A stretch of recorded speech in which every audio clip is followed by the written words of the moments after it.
estamos, como eu sempre lembro, né, no início das mensagens, tratando do livro de Atos, e há algumas semanas nós iniciamos uma segunda fase, um segundo momento desse conteúdo, que nós chamamos de um evangelho para todos os povos. É um trecho do livro de Atos, que vai do capítulo 8 ao capítulo 12, que mostra o evangelho, o início do avanço do evangelho e o início do efeito do evangelho na vida das pessoas que são apresentadas ao evangelho. Nós tratamos até a semana passada da ida de Paulo a Damasco. Ele foi para prender e buscar prender cristãos, e no caminho para Damasco, o Senhor se encontra com Paulo, e o Senhor o converte, e o Senhor mostra a ele os propósitos que haviam para a vida dele.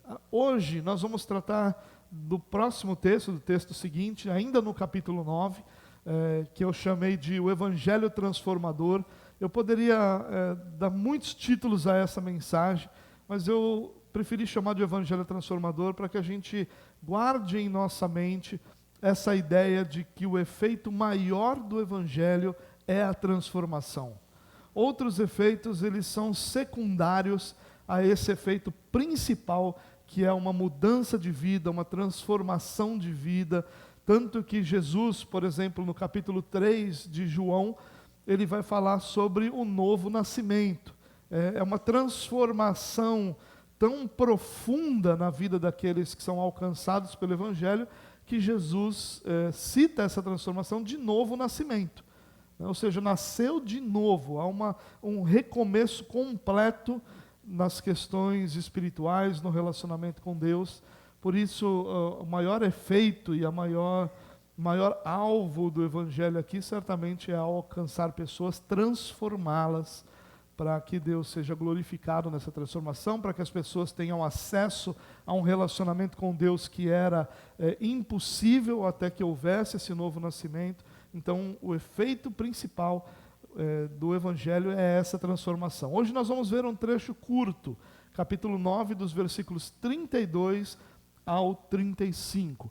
Mas não se engane, apesar de ser curto, é um texto muito profundo, que nós poderíamos certamente falar até muito mais do que será dito, e que vai nos ajudar bastante a entender um pouco algumas das questões ligadas ao Evangelho. Então, quero convidar você a acompanhar comigo aqui na tela, Atos capítulo 9, a partir do versículo 32, o texto diz assim, ó: Viajando por toda parte, Pedro foi visitar os santos que viviam em Lida. Ali encontrou um paralítico chamado Enéas, que estava acamado fazia 8 anos.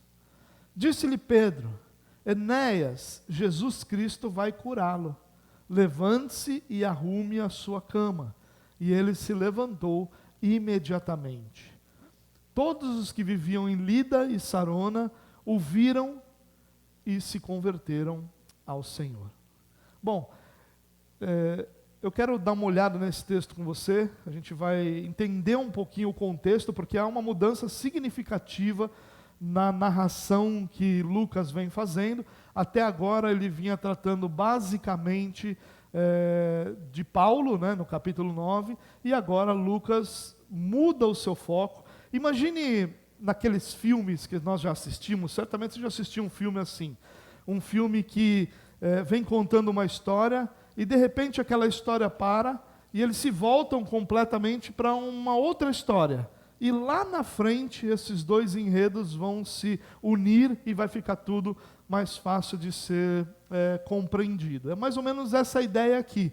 Lucas vem falando, claro que Lucas já havia falado de Pedro, já havia falado do início da igreja, mas Lucas vinha nos contando sobre Paulo, sobre como Paulo estava devastando a igreja, como Paulo estava buscando a destruição da igreja, como o Senhor converte Paulo, e de repente ele para, dizendo que a igreja estava vivendo um momento de paz, e continua falando agora sobre Pedro, não mais sobre Paulo, mas sobre Pedro. E assim ele vai continuar até o capítulo 12, onde as viagens missionárias de Paulo começam a ser contadas, e aí sim o foco vai basicamente ser em Paulo. Mas aqui agora ele faz com que um parênteses nessa história que ele conta de Paulo, para mostrar um pouco do ministério de Pedro. Então é importante a gente entender um pouquinho desse contexto. E eu quero dar uma olhada de novo no texto com você. Lá na frente, nós vamos, como a gente sempre faz, né, extrair algumas lições desse texto para a nossa vida, algumas aplicações que possam ser úteis para nós. Então, dá uma olhadinha aqui, ó. Viajando por toda parte, Pedro foi visitar os santos que viviam em Lida. Alguns detalhes interessantes desse verso. Quando Lucas diz viajando por toda parte, Lucas está nos informando que o que Pedro realizou e que o ministério de Pedro é muito mais amplo do que aquele que está sendo contado. Então Lucas não se propõe a contar absolutamente tudo que Pedro experimentou e que Pedro realizou no seu ministério. Ao contrário, ele está deixando claro aqui que o que ele separou é algo que ele compreendia ser o ideal para ser contado. É claro que aqui dentro desse contexto todo, nós temos um excelente exemplo daquilo que é a inspiração das Escrituras. De tantas e todas as histórias que Lucas poderia ter selecionado para contar, ele selecionou essa e algumas outras na sequência. E não outras, não algumas que ficaram de fora. Por quê? Basicamente, pela inspiração. Deus inspira Lucas a que essas fossem as histórias contadas. E Lucas vai entender, de repente, sem nem perceber que estava sendo inspirado, que aquelas eram as histórias que faziam mais sentido para serem apresentadas à igreja, já que nós não podemos esquecer que a intenção de Lucas aqui, com Lucas e Atos, é um relato histórico mais acurado possível daquilo que é o Evangelho e o início da igreja. Então, nós temos aqui um extrato, né, uma parte ali daquilo que é o ministério de Pedro. Então, Pedro foi visitar os santos, e é interessante também essa palavra aqui, porque essa palavra santos, ele vai significar não no sentido moral da palavra, também não no sentido ético da palavra, mas no sentido de serem pessoas separadas, no sentido de comunidade daqueles que foram separados por Deus para experimentar esse relacionamento com Ele. E é um detalhe interessante aqui, os cristãos até então não têm uma identidade muito clara, muito estabelecida. Eles são chamados em alguns momentos de seguidores do caminho, em outros momentos de discípulos de Jesus, em outros momentos de irmãos. É só lá em Antioquia, só mais para frente, que eles são pela primeira vez chamados de cristãos, e a partir daí esse é o termo utilizado para a igreja. Mas aqui o termo utilizado é santos, no sentido comunitário, daqueles que foram separados pelo Senhor para pertencerem à igreja, para serem igreja, para pertencerem também ao Senhor. Um detalhe muito interessante, muito rico aqui, é que sempre que você encontrar a palavra santos na Bíblia, você vai encontrar ela num sentido comunitário, nunca num sentido pessoal. Nunca no sentido de destacar alguém especificamente como santo, mas sempre no sentido mais coletivo, porque é essa a ideia dos separados e não a ideia do santo A ou B que nós poderíamos ter. Tá? E aí ele vai visitar os santos que viviam em Lida. Como é que essas pessoas de Lida se tornaram cristãs? Nós não sabemos, nós não temos ideia. A dica mais próxima, ou a pista mais próxima que nós poderíamos ter, é o fato de que Filipe, quando tem todo aquela experiência com o eunuco, ele é levado para um outro lugar que ficava próximo, e ele vai evangelizar numa região muito próxima ali a Lida. Lida vai ficar no noroeste de Israel, próximo à região do mar ali, onde Cesareia talvez seja mais conhecida. E nós não sabemos como esses cristãos se converteram, como eles se tornaram cristãos, quem os evangelizou, mas possivelmente o ministério de Filipe tenha alcançado essa cidade e alcançado esse povo. O fato é que alguns cristãos moravam naquela cidade. E o texto continua dizendo: ali encontrou um paralítico chamado Enéas, que estava acamado fazia 8 anos. Nós não temos muitas informações sobre esse homem. Quem era Enéas, por que esse homem foi visitado por Pedro, por que justamente esse homem teve uma oportunidade de ter ali Pedro diante de si, nós não sabemos. O fato é que ali, na cidade de Lida, Pedro vai encontrar esse homem, um paralítico, e aqui 2 detalhes importantes. Primeiro, paralítico na época de Jesus não era necessariamente o mesmo contexto que nós entendemos hoje. Qualquer pessoa que fosse incapacitada de trabalhar por qualquer problema nas pernas, seria chamado de paralítico. Assim como a lepra não significa uma lepra total, a ponto de das pessoas não poderem estar próximas, mas toda doença de pele, o paralítico vai se referir aqui também a todo tipo de pessoa que tem algum problema nas pernas e por isso não pode trabalhar, não pode viver independentemente, depende do cuidado e da atenção de alguém, tá? E outro detalhe interessante aqui é que o texto diz que ele estava acamado fazia 8 anos. Mas é interessante que o texto grego aqui não nos dá essa certeza.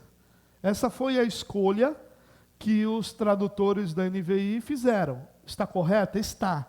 Mas tem uma outra possibilidade que também pode estar correta, de que ele estava acamado desde os 8 anos de idade.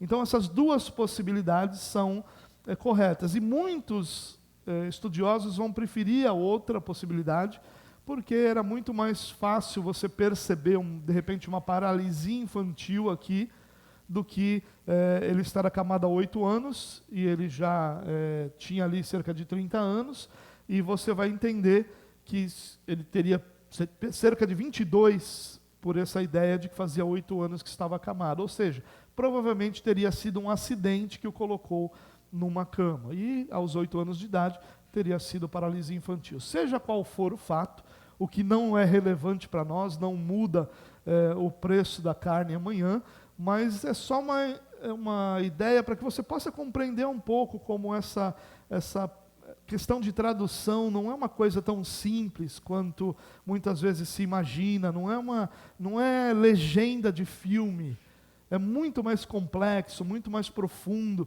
Por isso nós devemos louvar a Deus pelo fato de nós termos as Escrituras no nosso idioma. Existem muitos povos que não têm as Escrituras no seu próprio idioma, tamanha a dificuldade dessa tradução por causa da necessidade de estudiosos do grego, do hebraico, do aramaico, para que essa tradução aconteça, né? Então nós temos, eu só mostrei as possibilidades, não para mostrar para você que eu conheço o grego, porque eu não conheço, eu li isso em algum lugar, não olhei o grego e falei, mas poderia ser assim também. Não, isso não é o meu caso. Mas eu me interessei por essa diferença para louvar a Deus pelas Escrituras que nós temos no nosso idioma. Como Deus levantou homens para nos abençoar, nos dando comissões de tradução. Seja qual for a versão que você prefira, uma comissão de tradução trabalhou ali, e Deus usou essa comissão para que nós tivéssemos a Escritura, e louvado seja Deus pelo fato de nós termos a palavra no nosso idioma para que a gente possa compreender. Bom, fechado esse parênteses, versículo 34 diz: Disse-lhe Pedro, Enéas, Jesus Cristo vai curá-lo. Levante-se e arrume a sua cama. Ele se levantou imediatamente. Aqui também é algo bastante interessante, né? Porque mostra um milagre que é diferente do milagre dos nossos dias. Nos nossos dias nós temos muitos relatos de milagres, é verdade. Nós cremos que Deus é capaz de realizar qualquer um desses milagres, mas nós temos em nossos dias também uma indústria do milagre, um comércio do milagre. E normalmente no comércio de milagre a gente está falando de caroço, de coisas invisíveis, né? São curas de coisas muito mais subjetivas do que aconteceu aqui. E o que o texto aqui vai nos ensinar é que enquanto Pedro falava, Enéas foi curado. Não foi uma coisa assim, porque imagine comigo, irmãos, seja ele, estando ele há 8 anos numa cama, ou estando ele há 22 anos numa cama, que são as 2 possibilidades que o texto nos dá, você concorda comigo que se ele tivesse sofrido um acidente, e estivesse de cama há 8 anos, mas agora já se recuperou do acidente, ele precisaria de, no mínimo, de fisioterapia para se recuperar? Fica fácil da gente entender isso, não é? Você talvez já tenha tido algum acidente aí que você quebrou o braço ou a perna e precisou ficar com gesso 40, 60 dias, às vezes um pouquinho mais, e quando isso foi tirado o gesso, você precisou fazer fisioterapia, e quem quebrou o braço, eu quebrei o braço, eu me lembro, fiquei quase 2 meses engessado, e eu me lembro que um braço ficou bem mais fino que o outro, né? E você precisa depois recuperar a musculatura daquele membro. E aqui não há dúvida que a mesma coisa aconteceu. Que numa situação normal, se fosse uma doença que tivesse sido curada ali, ele precisaria de fisioterapia. Mas não. O que o texto está nos mostrando é que esse milagre foi tão grandioso, foi uma ação tão poderosa de Deus, que enquanto Pedro falava, Enéas foi curado e se levantou. Sem precisar de fisioterapia, sem ser uma coisa, não, peraí devagar, faz muitos anos que eu estou na cama, vou me levantar, vai melhorar. Não foi. E a indústria da cura, a indústria do milagre, que hoje em dia atua em nome dos evangélicos e de uma forma muito triste tem feito muitas pessoas serem iludidas, elas nunca conseguem oferecer isso. Nunca. Porque é nada mais do que uma indústria que está muito mais em busca do retorno financeiro que aquelas pessoas cheias de fé podem dar do que, na verdade, algo que é oferecido às pessoas. Aqui não. Aqui nós temos Pedro falando, e aqui também há uma conexão interessante que a gente precisa fazer, irmãos. Pedro aqui, ele nos dá a entender, ainda que isso não esteja 100% claro, que há um direcionamento de Deus, que não é Pedro que escolhe Enéas, que Pedro tem consciência que Deus direciona Pedro a Enéas. E que Pedro aqui é tomado de uma fé tão profunda, uma convicção tão inabalável, a ponto dele falar. Você teria coragem disso aí? Você teria coragem, irmão, de chegar para alguém e dizer isso aqui que Pedro está dizendo? Para que a gente tenha essa coragem, a gente precisa ter uma convicção que venha de Deus. A gente não pode existir dúvida no nosso coração. E para não existir dúvida numa situação tão grandiosa quanto essa, há necessidade de ter uma convicção que venha de Deus. Deus deu a Pedro essa convicção inabalável para que Pedro se virasse a Enéas e dissesse: Enéas, Jesus Cristo vai curá-lo. Convicção que vem de Deus é o que move Pedro em direção a falar isso. Não era um desejo de Pedro. Pedro não teve uma impressão. Pedro não teve como se fosse assim eu acho, eu estou meio que sentindo alguma coisa diferente aqui. Não. Pedro teve uma convicção que veio de Deus. E através dessa convicção que vem de Deus, ele diz a Enéas que Jesus Cristo vai curá-lo, mas enquanto ele está dizendo, Enéas é curado. Olha que coisa grandiosa, irmãos. Eu não sei como foi, eu não sei se os músculos se recuperaram, eu não sei se a perna engordou na hora ali, né, porque certamente estava bem mais magrinha do que deveria, por conta dos músculos não estarem sendo usados. Eu não sei como foi. Não sei se alguma coisa assim visível aconteceu ou se ele só levantou mesmo com as pernas magrelinhas lá, com força que vem de Deus e estava de pé. Mas o fato é que há 8 ou 22 anos esse homem estava numa cama e agora ele está de pé. Por uma palavra de Deus, por uma ação de Deus, porque Deus usou Pedro, deu a Pedro essa convicção inabalável. E Pedro declara a esse homem que Jesus Cristo estava curando. Ele se levanta imediatamente. Imediatamente. Não é um milagre por etapa. Não é aquele milagre que a pessoa diz, não, está vendo, Deus já te curou. Agora, isso é interessante, né, no nosso meio. Alguém fala isso, se de repente eu sou esse Enéas, e alguém fala isso para mim, levante, ande, e eu não levanto, essa pessoa vai dizer, você não teve fé. Ou então ele vai dizer alguma coisa assim do tipo, Deus já te curou, você precisa tomar posse. como se isso fosse, sei lá, alguma coisa palpável. Ela tomou posse, agora vai acontecer. Não teve nada disso aqui, irmãos, nada. Porque no milagre, e para ser milagre, precisa ser algo onde Deus faça tudo. E Deus fez tudo. Deus direciona Pedro, Deus dá a Pedro essa convicção inabalável. Pedro vai lá, fala a ele, enquanto Pedro fala, Deus realiza o milagre. Não tem Pedro. Pedro aqui, ele é um instrumento do Senhor e mais nada.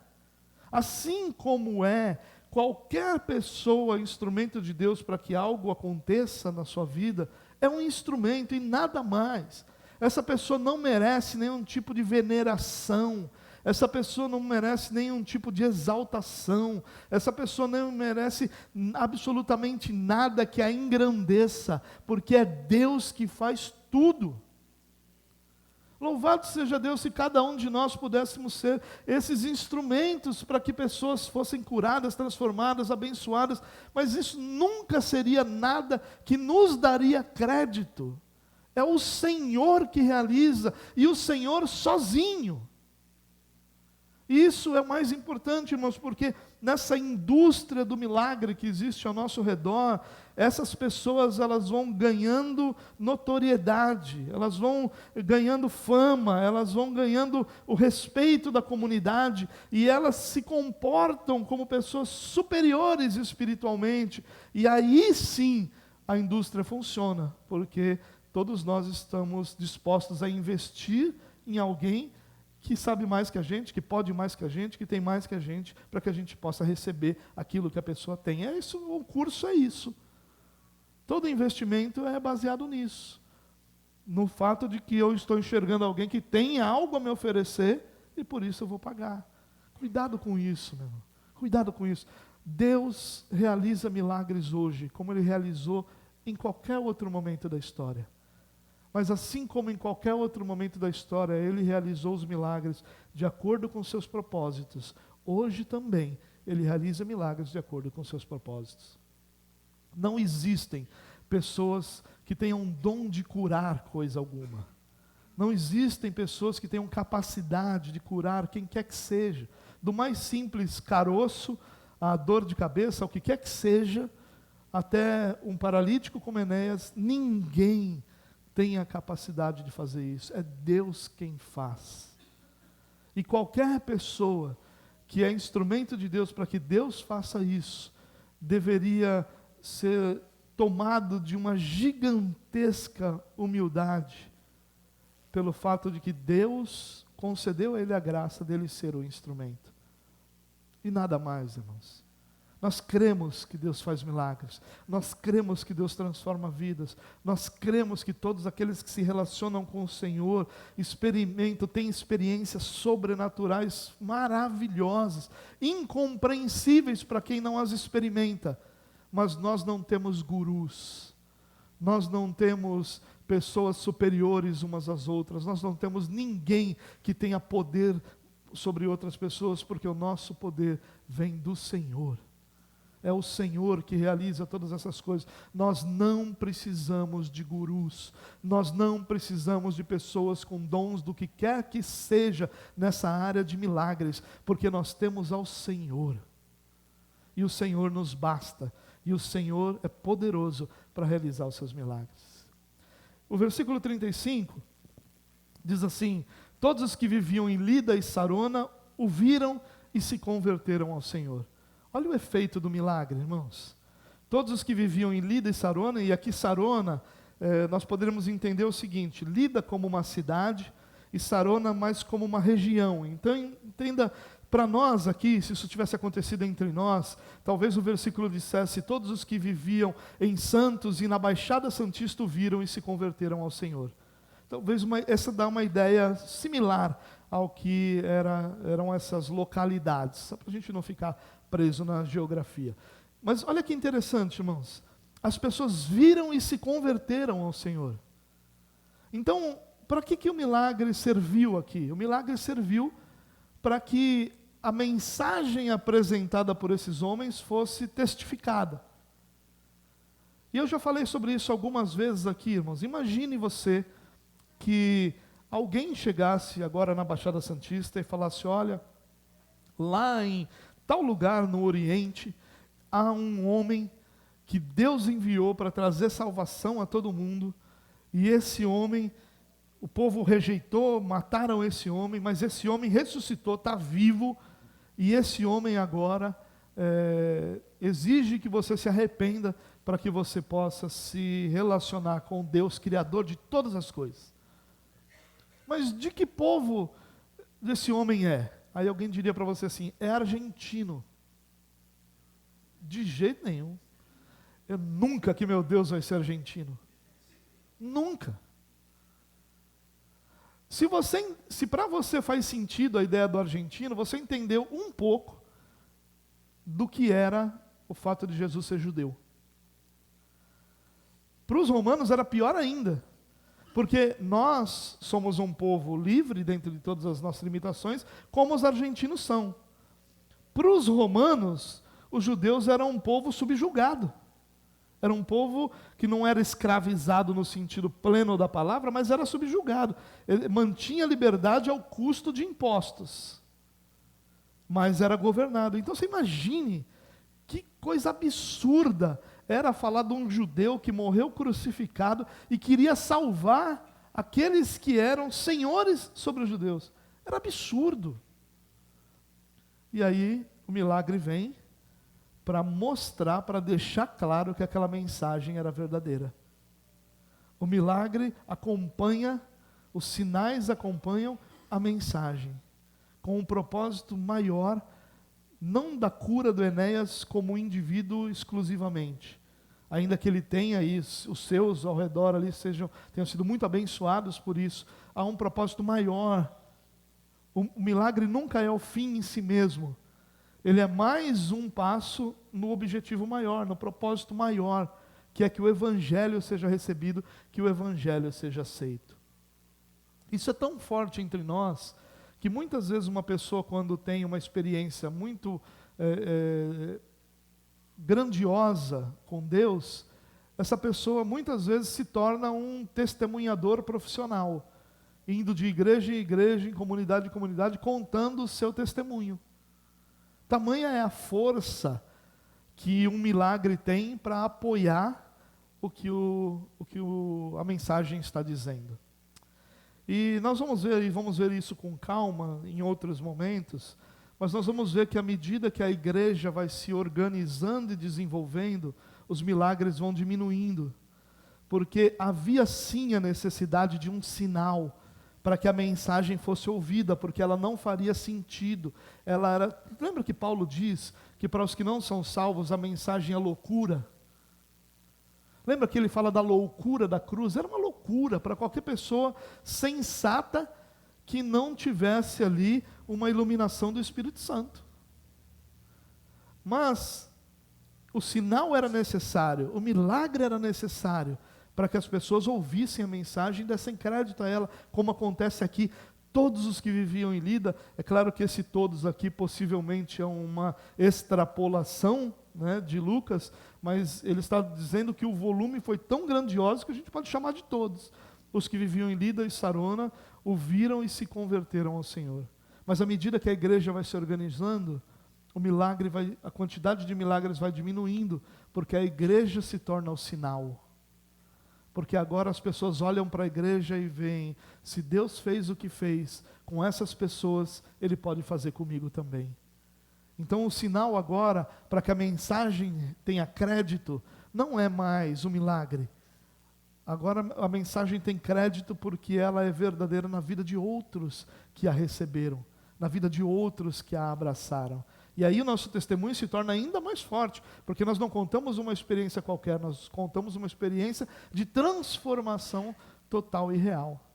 E por isso também que nós não precisamos de testemunhadores profissionais, porque o que traz conversão ao coração de alguém é a palavra pregada.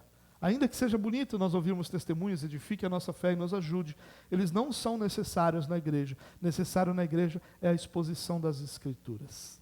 Bom, eu queria apresentar, depois dessa pequena introdução que eu fiz na mensagem, eu queria apresentar, eu vejo a sua cara de desespero, é algo assim, por isso que eu faço essa gracinha, porque a sua cara de desespero é inigualável, né?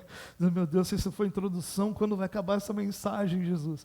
Calma, a introdução é a grande parte da mensagem. Mas eu queria destacar 3 lições desse texto, que espero eu que sirvam para a nossa vida, que possam edificar a nossa vida e nos ajudar no nosso dia a dia, porque eu sempre, quando eu ouço uma pregação, e você talvez tenha a mesma postura, né? Eu ouço e falo, poxa, que legal, Lida, Cesareia, né? Pode significar 8 anos, pode significar 22, beleza. Quando eu chegar no trabalho amanhã, eu uso para que isso? Né? É conhecimento, bonito, né? Serve para que naquelas rodinhas da igreja a gente solte uma frasinha, alguém olha e diga, oh, ele conhece Bíblia, né? Só serve para isso, né? Eu poderia colocar aqui para você as palavras gregas que dão a ideia, né? Não tem nada de errado nisso, porém, essa é uma parte da mensagem que é de compreensão. Muito mais importante é que essa compreensão venha agregada de algo que possa nos ajudar amanhã. Então, o que eu quero quando eu exponho uma mensagem dessa, eu leio uma mensagem como essa, é que amanhã, quando eu for no mercado, quando eu for em algum lugar, eu possa ter recursos de Deus para utilizar essa mensagem. Então, eu separei 3 lições aqui que eu queria compartilhar com você. A primeira delas, o tempo não pode limitar a Deus. E eu falei um pouquinho no começo do culto sobre o tempo, irmãos, eu queria que você me desse alguns minutos para eu falar um pouquinho sobre isso.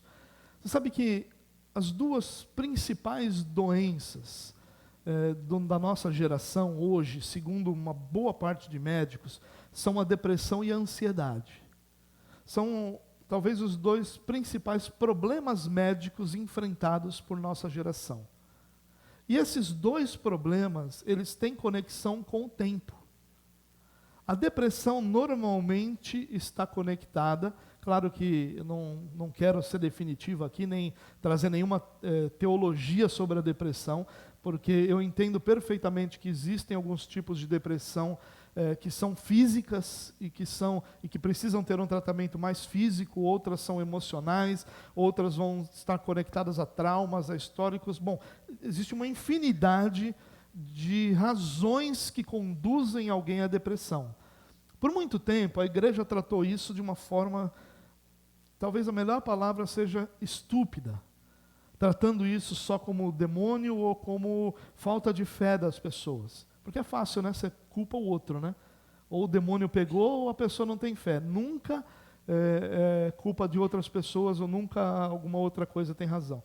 Mas, graças a Deus, a igreja tem compreendido, e com o auxílio da medicina, o quanto a depressão e a ansiedade são problemas sérios da nossa geração. E os 2 estão conectados ao tempo. Normalmente, a depressão tem muita conexão com o passado. Muita conexão. Com algo que aconteceu, com alguma experiência negativa, com alguma perda, com alguma falha, com alguma realidade que já se passou. Enquanto a ansiedade, ela normalmente está muito conectada ao futuro. A ansiedade está conectada com aquilo que virá, com aquilo que vai acontecer, com como será que vai acontecer, como será que eu vou resolver isso, e se for assim, o que vai ser da minha vida, e se eu perder o emprego, como é que vai ser da minha vida, e se eu perder a pessoa que eu amo, como é que vai ser, então está muito conectado ao futuro. Então perceba que os 2 principais problemas médicos da nossa época, é claro que existem outros, né? A gente tem o câncer que está crescendo de uma forma que ninguém consegue prever como isso vai ser num futuro próximo, mas falando dessas 2 questões em particular, da depressão e da ansiedade, as 2 estão conectadas com o tempo, irmãos. As 2 estão conectadas, uma com o passado e uma com o futuro, e as 2 nos roubam o presente. As 2 nos impedem de viver hoje um relacionamento com Deus. E por isso que muitas vezes as pessoas dizem assim, para alguém que está com depressão ou para alguém que é ansioso, você deveria se apegar a Deus. Como se, e isso é uma prova de que a pessoa não se entende, né? É um ótimo conselho, mas não funciona com o depressivo e com o ansioso, porque ele é incapaz de experimentar o momento presente. A sua mente e o seu coração estão sempre no momento passado ou no momento futuro. Então não importa o que você diga para ele fazer agora, ele é incapaz disso naturalmente. Por isso que ele vai precisar de ajuda, de acompanhamento e uma série de questões. É claro que Deus pode intervir, intervém, e é claro que a palavra de Deus trata muito bem isso. Mas o que eu quero dizer, irmãos, é que enquanto nós não entendermos que o tempo é um problema só nosso, nós vamos ter muita dificuldade de lidar com essas duas realidades.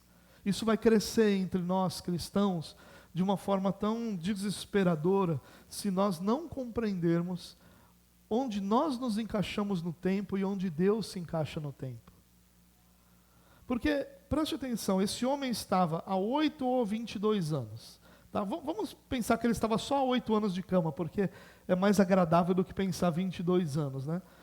Mas possivelmente fosse 22 também.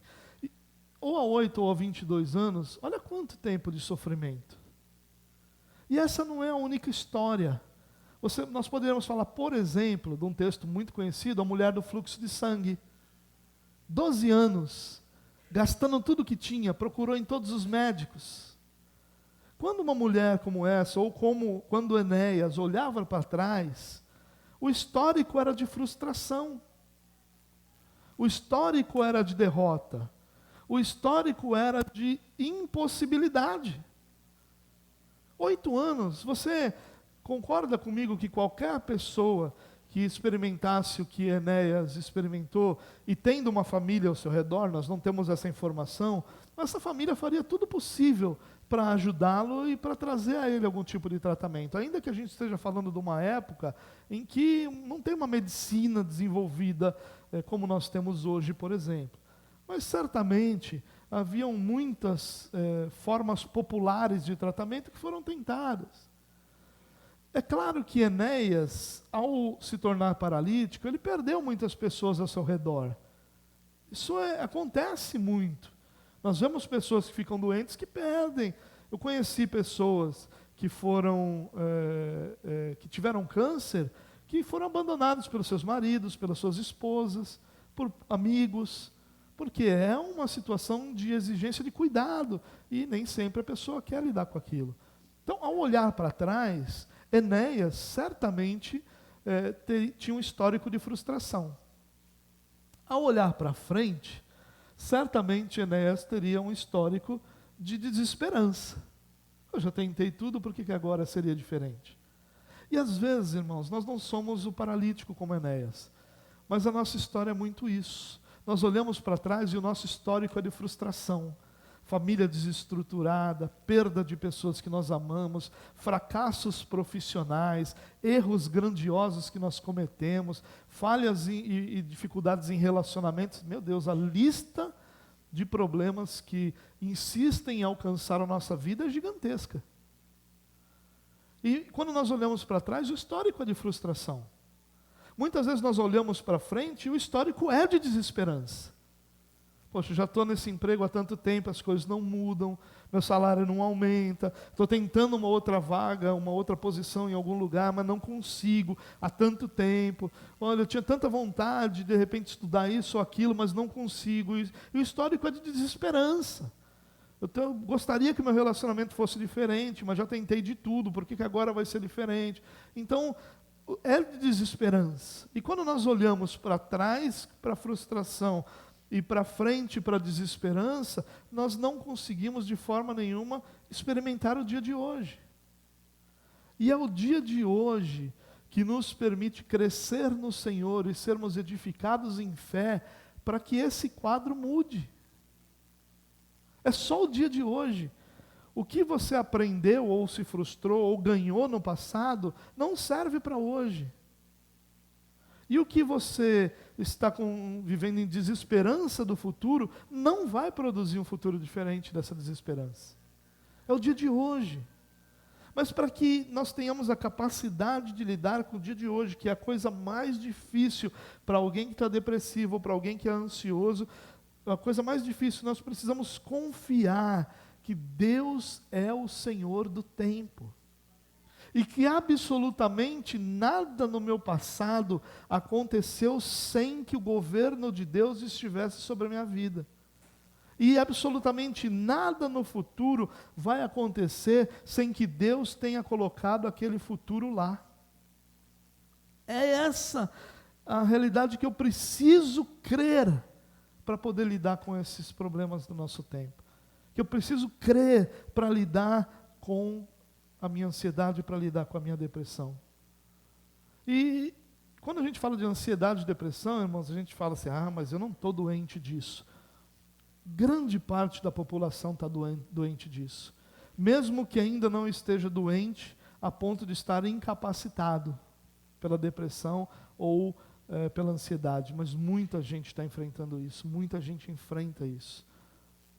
E, irmãos, o que nós temos, além de toda ajuda ao nosso redor, para lidar com isso, é essa compreensão de que Deus é o Senhor do tempo. Nada, o sentimento de frustração pelo passado vem, muitas vezes porque eu não consigo crer que aquilo que aconteceu foi Deus que me permitiu experimentar, para me preparar para algo que Ele tem para o meu futuro. Que Ele me permitiu experimentar para que no momento certo Ele fosse glorificado. Enéas podia ter sido curado em qualquer outro momento. Enéas poderia ter sido curado aqui, provavelmente nós estamos falando de um período em cerca de 6, 7 anos depois da morte de Cristo. Talvez até mais, alguns falam no final dos anos 40, então falaríamos de 15 anos, 16 anos. Ele poderia ter sido curado 6 anos antes, 16 anos antes. Deus poderia ter feito, Deus poderia. Mas não fez. A minha confiança em Deus como Senhor do tempo está na certeza de que tudo o que Deus faz é bom, perfeito e agradável. De que tudo o que Deus faz é justo e santo conjuntamente. De que tudo o que Deus faz para a sua glória, cumprindo os seus propósitos, para que ao final de toda a ação de Deus sobre a humanidade, Ele reine sobre todas as coisas e nós vivamos diante dEle para sempre. Irmão, se eu não conseguir crer nisso, se eu não conseguir lidar com isso, a cada dia eu terei mais problema para lidar com o tempo na minha vida. Porque eu não sei se você percebeu, mas quanto mais tempo, quanto mais tecnologia nós temos, menos tempo nós estamos tendo. Antigamente, você precisava fazer uma ligação num celular discado. Você lembra do celular discado? Você tinha que discar lá um disco lá com os buraquinhos no número. Aí você ligava. Você tinha que, se você não tivesse telefone, como a maioria das pessoas normais não tinham, porque para você ter um telefone, você fazia uma inscrição na Telesp, e cerca de 18 meses depois, se tivesse abertura de linha, você teria uma linha na sua casa. Senão você ia para o orelhão, comprava fichas numa cartela embalada num papelzinho, ia colocando a ficha e falando. Para você ligar para 10 pessoas, você gastava o dobro do tempo que você gasta hoje para ligar para 10 pessoas. Hoje o número está salvo, está na descagem rápida. Hoje você bateu lá, falou, acabou, resolveu. Só que isso deveria nos dar mais tempo. Isso deveria nos ajudar a ter mais tempo, mas ao contrário disso. Então, se antes você que era vendedor precisava ligar para 10 pessoas por dia, porque você tinha que ir no orelhão, ou se deslocar até a empresa, porque não tinha celular, então tinha que se deslocar até a empresa, fazer as ligações de lá. Hoje você recebe uma lista com 30 para você fazer no mesmo tempo da sua casa. Então, nós temos menos tempo.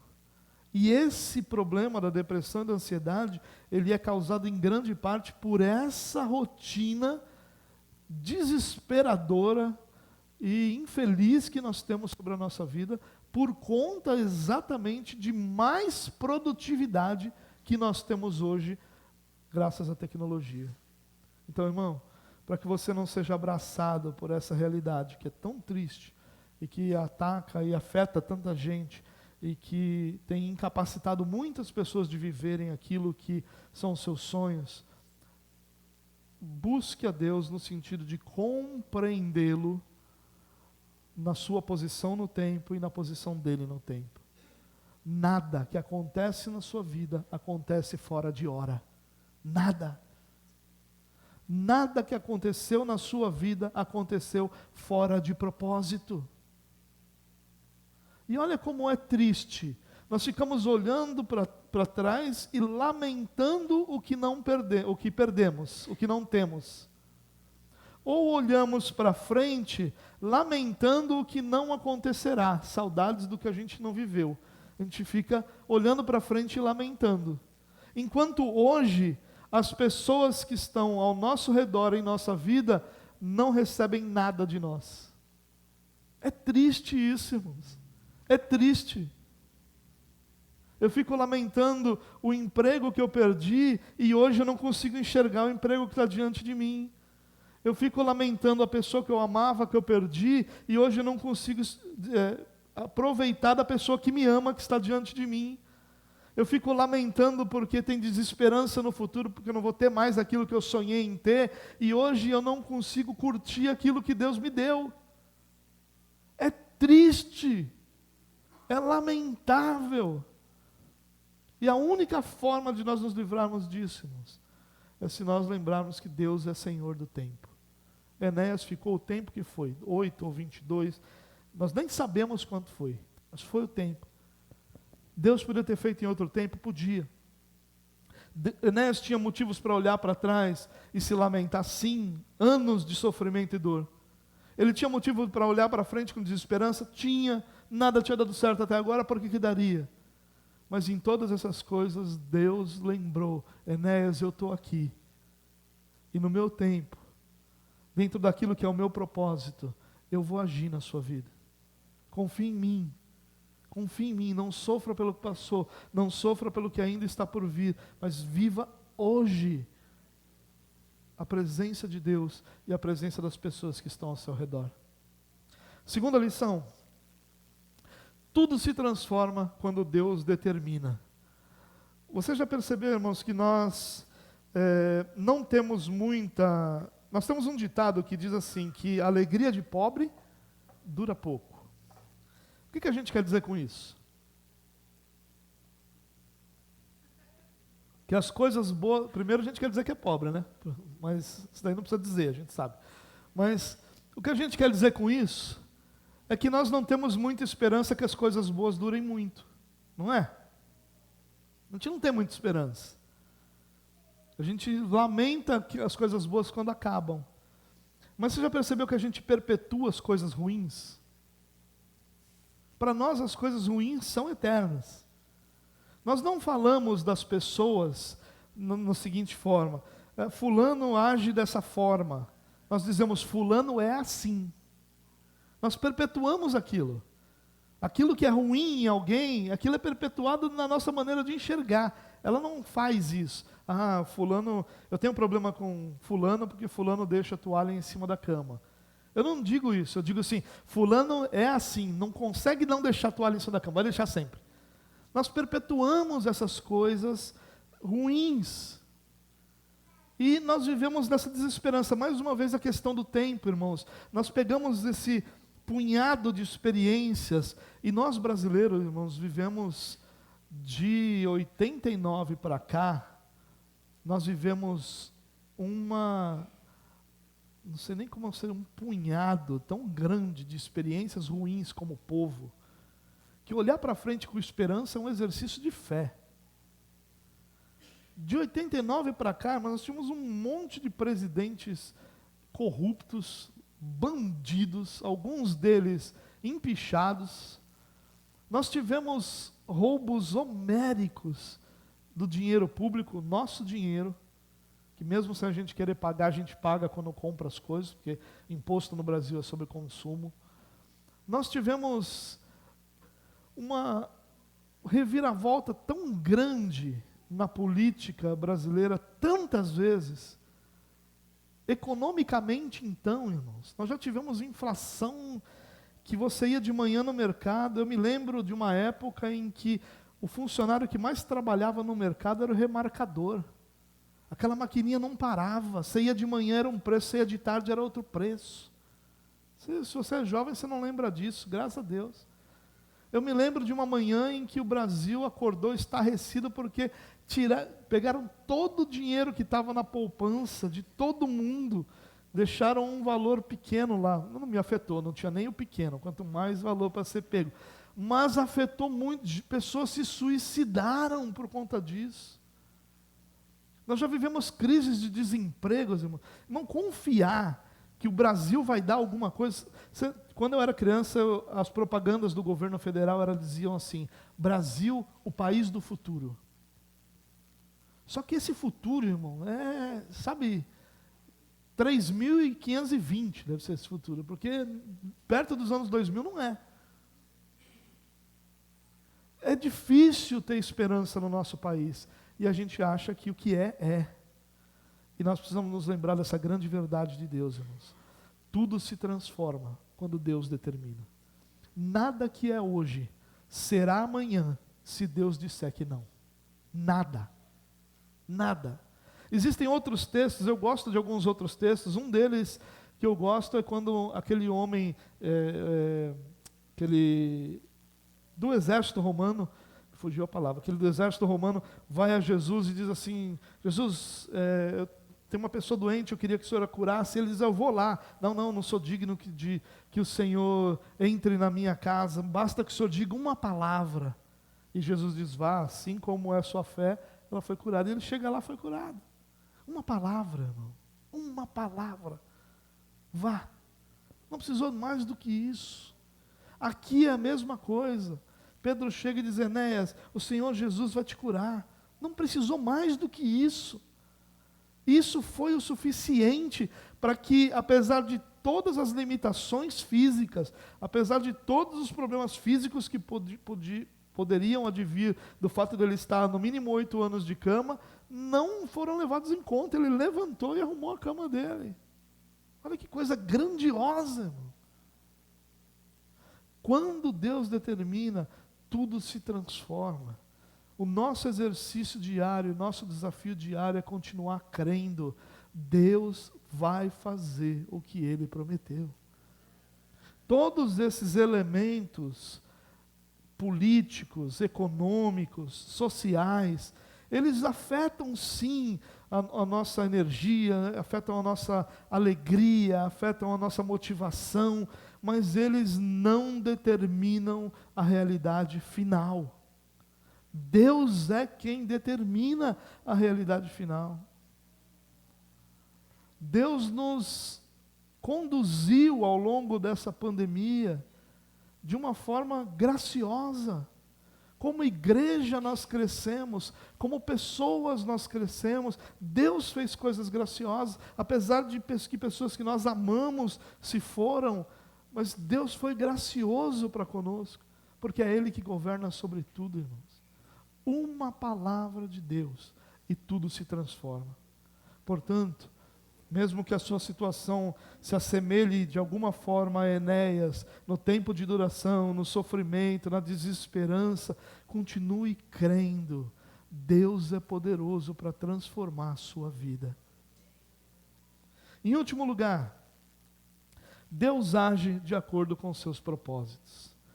Um dia desses uma pessoa me falou assim: pastor, por que hoje nós não vemos os milagres que nós víamos antigamente? E aí a pessoa me respondeu, ela mesma me respondeu, porque é legal quando a pessoa pergunta e já responde, né?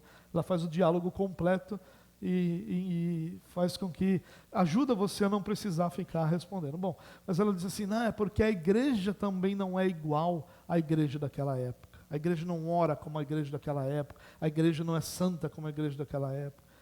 Eu disse para ele: olha, irmão, a igreja realmente não é a igreja daquela época. Porque nós só podemos ser homens do nosso tempo. Mas nunca foi a igreja. Sempre foi Deus sobre a igreja.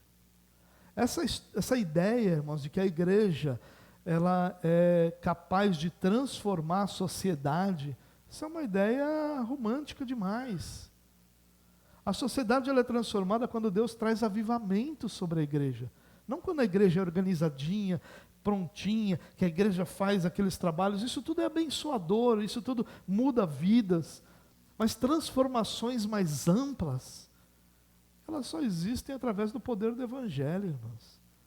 O que a nossa sociedade precisa não é de uma igreja que seja mais firme. O que a nossa sociedade precisa é que o Evangelho alcance mais pessoas e pessoas se convertam. A única chance que a nossa sociedade tem é conversão. Ela nunca vai ser transformada. Como é que pessoas não convertidas podem ser diferentes do que são? Não podem. Nós que fomos alcançados pelo Evangelho sabemos a batalha diária que é servirmos ao Senhor e obedecermos os seus mandamentos, e fazemos isso mal e porcamente, e só fazemos alguma coisa positiva por causa da própria ajuda do Espírito Santo. Como nós podemos imaginar uma sociedade de ímpios sendo transformada? Não vai, não vai. Não é a nossa bússola moral que vai guiar a sociedade. O que vai guiar a sociedade sempre será o pecado. O que nós precisamos entender, irmãos, é que tudo que Deus faz, tudo que Deus permite, tudo que Deus conduz, Ele faz para cumprir os seus propósitos. Enéas não foi curado porque Enéas era alguém especial ou porque Deus se comoveu com Enéas. Não, Enéas foi curado por uma simples razão. Aquilo cumpria e apoiava os propósitos que Deus tinha de salvação naquela região. Senão, irmãos, ele morreria na cama. Porque por mais dolorido que seja, por mais triste que seja, qualquer um de nós enfrentar uma situação por muito tempo, muito mais relevante do que a nossa dor é a nossa salvação. Muito mais alvo da ação de Deus é a nossa salvação, a nossa santificação, a edificação da igreja, do que qualquer uma das nossas necessidades individualmente. Nós experimentamos a transformação das nossas necessidades e realidades, mas não porque somos uma espécie de filhos prediletos, mas porque aquilo coaduna com os propósitos de Deus para nós. Deus realiza milagres? É claro que Ele realiza. Por graça, por bondade. O Evangelho transforma vidas, mas o alvo maior, irmãos, é que pessoas sejam salvas. O melhor da nossa história é a eternidade. E a igreja parece que esqueceu isso. Às vezes parece que nós estamos vivendo, parece que quando Jesus voltar, a única coisa que Ele vai fazer é nos dar eternidade aqui, para continuar vivendo as realidades que nós vivemos aqui. Pelo amor de Deus, irmãos. É isso mesmo que você quer?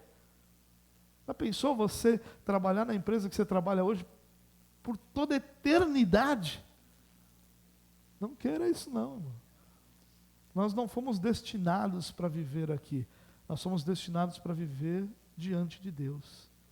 E é essa a nossa vida. Essa é a nossa esperança.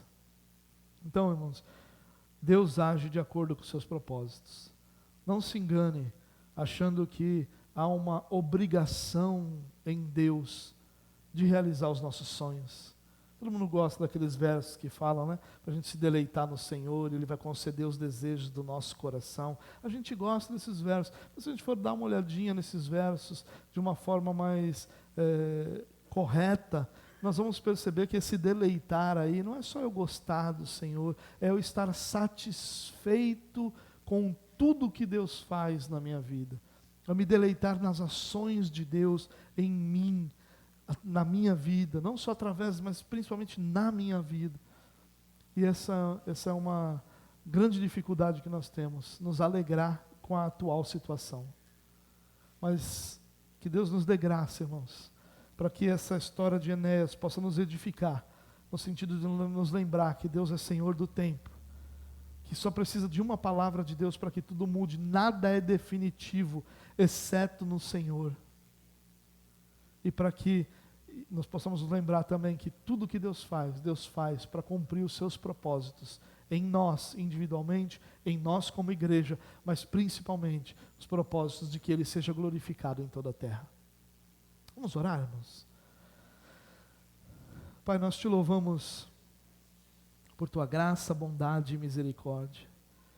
Te louvamos porque Há esperança em nosso coração, porque o Senhor é poderoso para transformar realidades da nossa vida. Assim como Enéas teve essa experiência grandiosa, nós sabemos que nós também temos experiências recorrentes e fantásticas com o Senhor.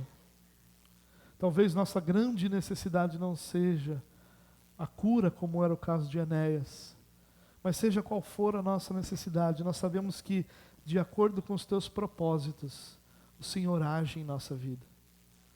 Por isso a nossa oração, Deus, é que o Senhor fortaleça a nossa fé, nos ajude a crer que o Senhor é Senhor do tempo, que o Senhor governa sobre todas as coisas e que nada é definitivo, exceto no Senhor. E que, acima de tudo, nada pode impedir os teus propósitos de serem realizados.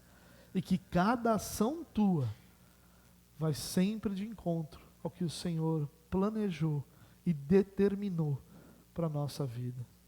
Louvado seja o Senhor, Deus. Que nós possamos nos deleitar nos teus planos, na tua vontade e na tua soberania, para a glória do teu nome, Deus. Amém. Amém.